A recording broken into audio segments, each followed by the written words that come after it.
Magandang araw sa inyo lahat.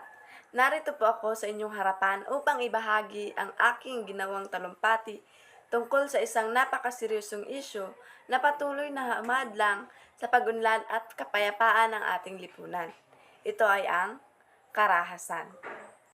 Sa ating pang-araw-araw na pamumuhay, hindi natin maiiwasan ang mga sitwasyong nagdudulot sa atin ng takot, galit, at bighati.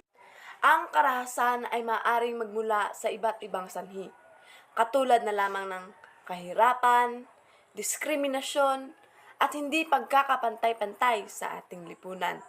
Ito ay nagdudulot ng panganib sa ating kaligtasan at nagpapaalala sa ating pagkakawatak-watak na komunidad.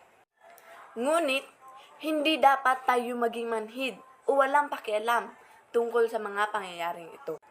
Bilang mga mamamayan, tayo ay may malaking papel na ginagampanan sa paglaban ng karahasan. Dapat nating palawakin ang ating kaalaman tungkol sa mga sanhi at epekto ng karahasan. Sa pamamagitan ng pag-aaral at pag-unawa sa mga isyong ito, mas magiging handa tayo sa pagharap sa hamon na dala ng karahasan.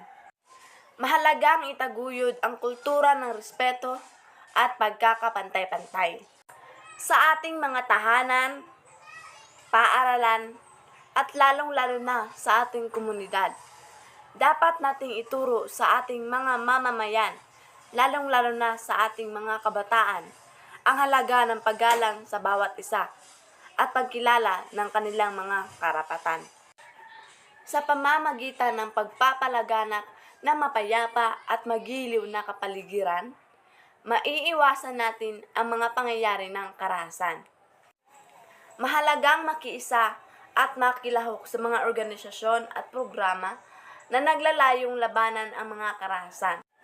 Sa huling bahagi ng aking talumpati, nais ko lamang ipabatid na ang bawat isa sa atin ay may kapangyarihan na baguhin ang ating lipunan.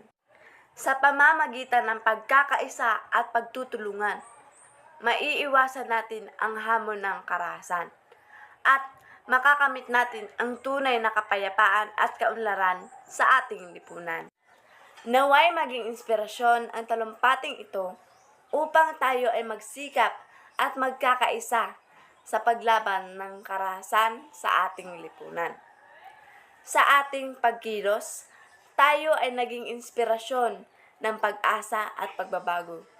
Sa ating ring pagkilos, makakamit natin ang kapayapaan sa ating lipunan.